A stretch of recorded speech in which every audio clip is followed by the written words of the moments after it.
Hi, this is Najee, and you're hanging out with grownfolksmusic.com. grownfolksmusic.com. Najee, thank you once again for joining grownfolksmusic.com.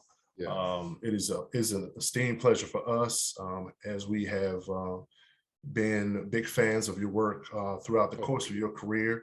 I know myself personally, I think I mentioned this to you before, as a aspiring saxophone player in high school, seeing you on the main stage was just and continues to be an inspiration. So we thank you for all that you've done. And today, I know we're going to talk about your latest project, Savoir Faire, which is your 19th album as a leader. That's, man. Oh, man, I've lost count, to be honest.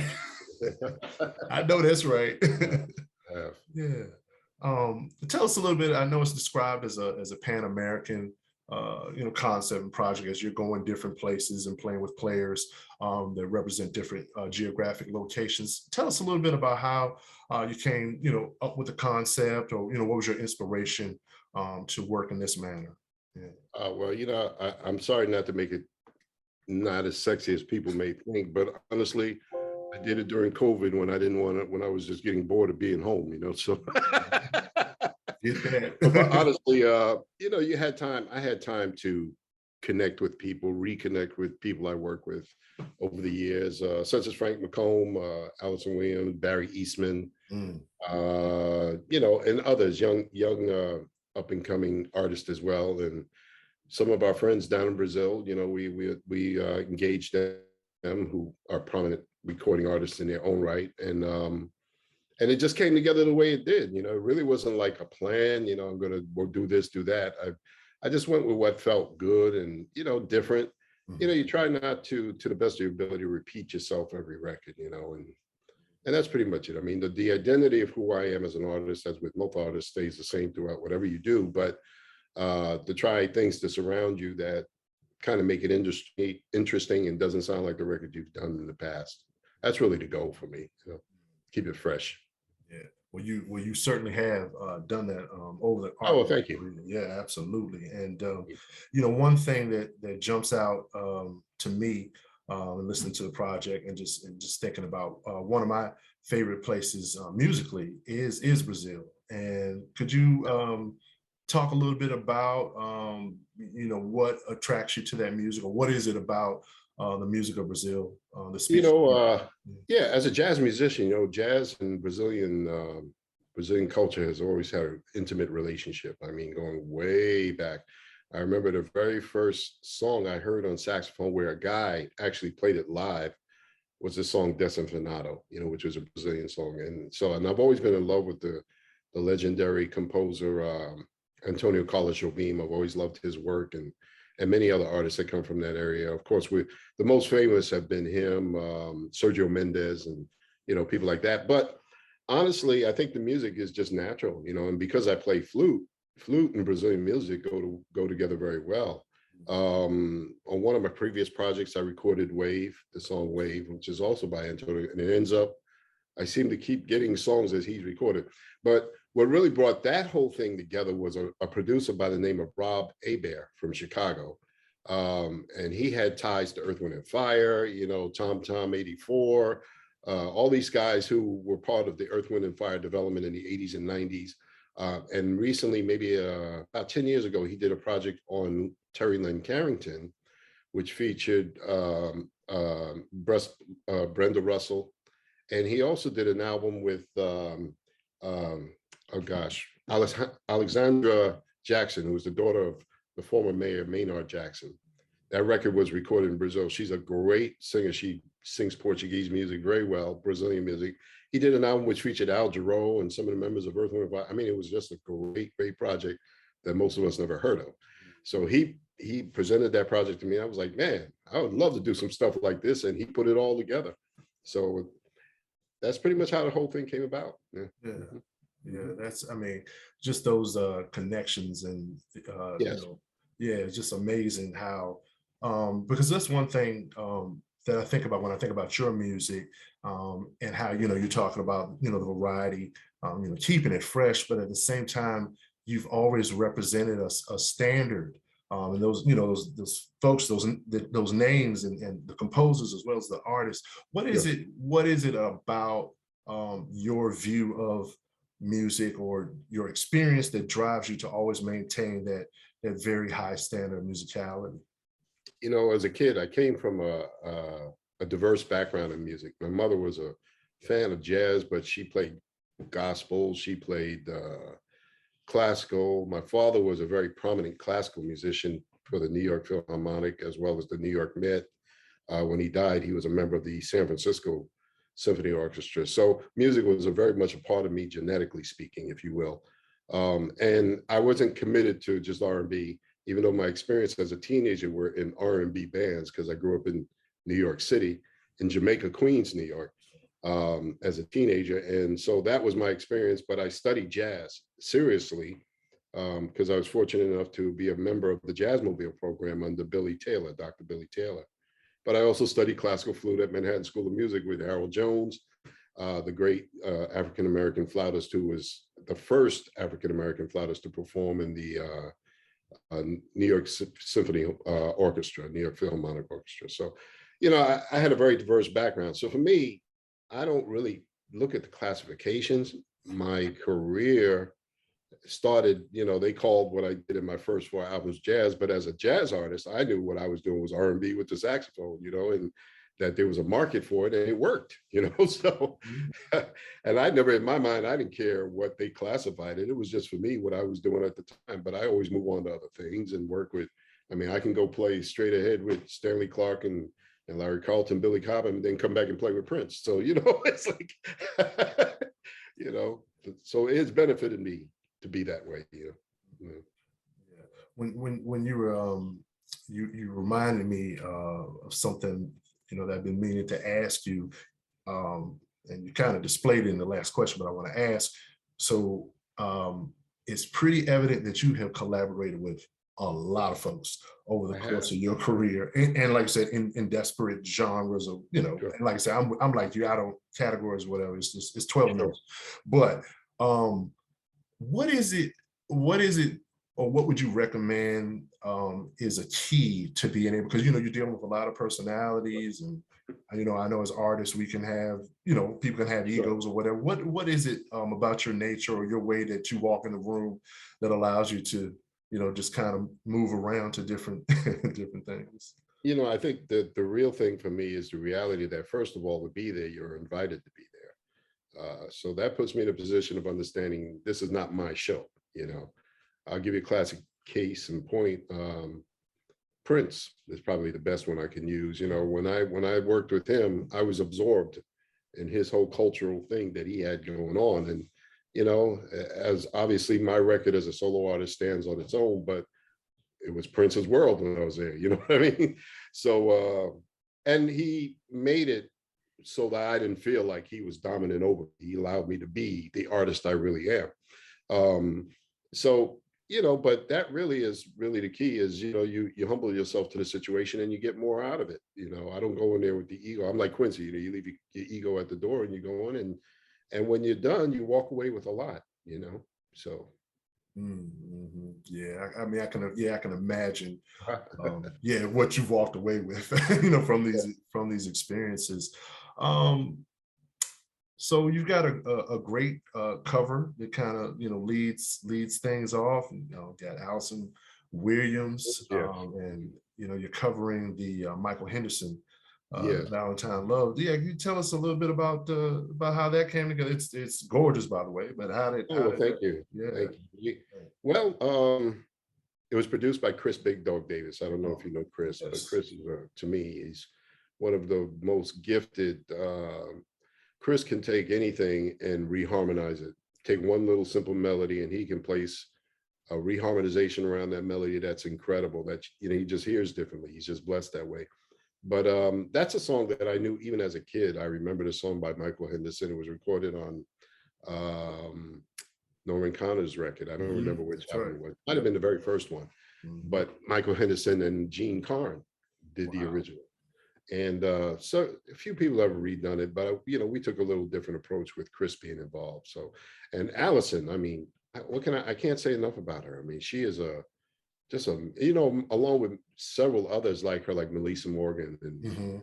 you know, they are just great R&B singers that I think, in my personal opinion, you know, the industry just doesn't give enough attention to. They just don't, you know, and they should, because they are qualified to be up there with Phyllis Hyman and, you know, and many others that are there, you know. So that's pretty much it, man. Just bringing in some of the legends from local legends from New York, where I grew up, and you know, and hopefully we can create commerce, if you will, you Oh, know. that's Yeah. right. And I'd be remiss if I didn't ask you about again, we mentioned New York City, but more specifically, Jamaica Queens, and Yeah. obviously in the passing of Bernard Wright, who was Yeah.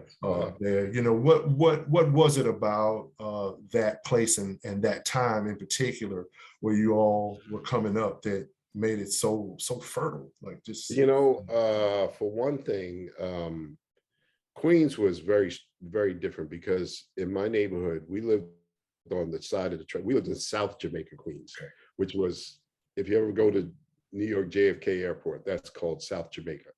And that's from the age of 11, that's where I grew up. And in that community, music was very strong in the school system. Public school system was part of the curriculum. So a lot of talented children. And I guess because we had basements, we could, you know, kids could do more. But it was a working class neighborhood where, you know, parents were able to try to give their kids a broader experience. You know, they come from different locations. And you know, we had a very diverse community. You know, we had a strong West Indian community. We had a strong you know, Southern community, people from the South, you know, that came and migrated up north. And when they finally had enough money to buy homes, that was one of the areas that they went into. But if you went up to North Jamaica, Queens, where Donald Trump grew up, you had a rich community, you know. Okay.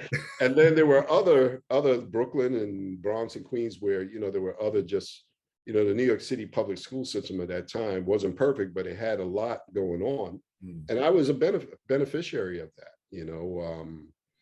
And, you know, also, I mean, in South Jamaica, there was one area that was kind of very well to do. So in that area, we had Count Basie, we had John Coltrane lived there for a while, Miles Davis. I remember Omar Hakim, the great drummer that Yes. played with State. Yeah. He was telling me how, as a kid, his father would take him over to John Coltrane's house to just practice. His father played trombone. We had James Brown living there. Who else? Brooke Benton. And so it was kind of a rich neighborhood at that time, so we thought. Mhm. And what can I say, man? It was just a floodgate of stuff. Bernard Wright Mhm. was one of the greatest kids. You know, I in the press, they say he was a singer. He sang very little. He was really an amazing keyboard player. At the age of 14, I remember he and Marcus Miller, one time we were in a club, and he came in and he was playing giant steps at up tempo at age 14, you know, which was quite a feat for a musician, you know.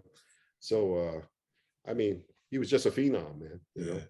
Mhm. Yeah, absolutely. And one of the things, speaking of that, it's almost like, and I don't know if you describe it as coming full circle, but I understand that you had embarked on the saxophone line, and of course with COVID, that presented Yeah. some Uh-huh. challenges.